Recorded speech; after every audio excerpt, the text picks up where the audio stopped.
Hey guys, what's going on? Welcome back to Homer Hub. Make sure to like, comment, and subscribe so you can be entered into our shoutout giveaway for a chance to win a shoutout for whoever does all three. The best hitters in baseball history are those who hold the all-time hitting records in Major League Baseball, change the game as we know it, and are amongst the greatest baseball players of all time. These sluggers dominated during their respective eras and captivated audiences at the same time. Pete Rose, Ty Cobb, Hank Aaron, and Stan Musial all hold the top spots among the MLB all-time hits, with Rose leading the pack at 4,256 over his career. Rose finished his career in 1986, and his record has withstood the time since. Here are the 10 best hitters in baseball history. Number 1, Derek Jeter. While his career totals aren't as flashy as other historic hitters, New York Yankees legend Derek Jeter deserves a place on the list for his consistency, especially in the playoffs. He's the all-time king of playoff hitting, holding the career records for not only total hits in the playoffs, but also for singles, doubles, and triples, while also ranking third in postseason home runs. I'll bet you were one of those kids who was like always the best athlete, even at 10, and everybody was like, "Oh, Derek," all the little girls had crushes on you and all that. No. Is that true?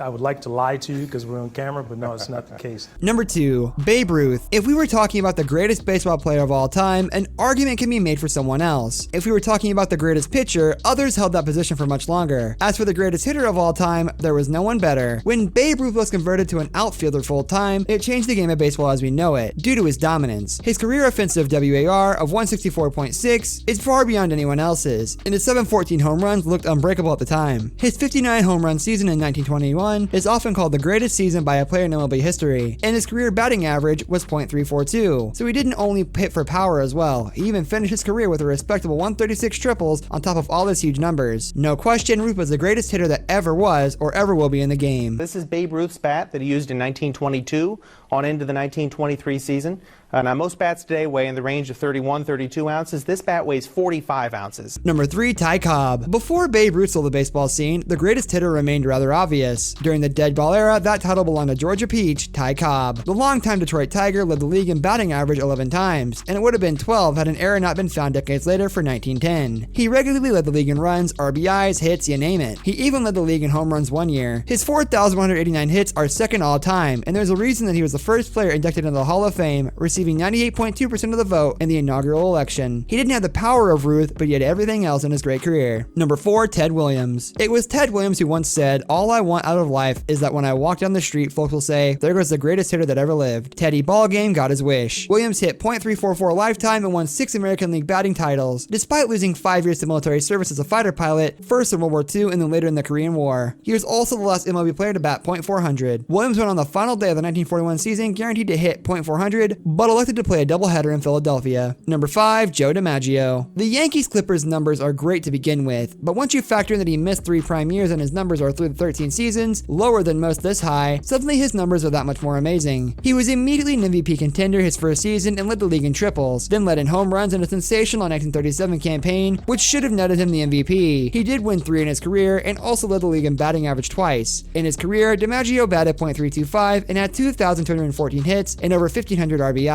He was the heart of the Yankees during the war years, and was a standout even playing in between Garrick and Mantle in Yankee history. Number 6, Sam Crawford. Crawford may have been best known as Ty Cobb's contemporary, but he was an elite hitter in his own right. He had nearly 3,000 hits and a .309 batting average, plus his 309 triples is a record that will be tough to break. Number 7, Archie Vaughn. Vaughn had a rather brief career, but he was an elite hitter during it for the Pirates. He hit .318 for his career, led the league in triples a few times, and had over 2,100 hits despite only playing 12 full seasons. Number 8, Gary Sheffield. Sheffield hit both for power and average during his career. He had over .300 for nearly a 10-year period, and had nearly 2,700 hits and 509 home runs during his career. Number 9, Wade Boggs. Boggs was not a hitter for power and was helped by a lot of at-bats with the Red Sox, but he was still dominant. He had a .328 career average, 3,010 hits, and anyone who hits over .300 in last season at 41 has to be great at it. Number 10, Roberto Clemente. Clemente took a few years to get going, but was an elite hitter before long. He had a .317 career average, a nice number of triples and home runs, and exactly 3,000 hits. This brings us to the end of our video. I hope you enjoyed it. Hit like if you did, and don't forget to subscribe to our channel so you don't miss out on any of our videos in the future. Also, watch the 2 videos that are on your screen because I'm sure you'll love them. With that, I'll see you in the next video.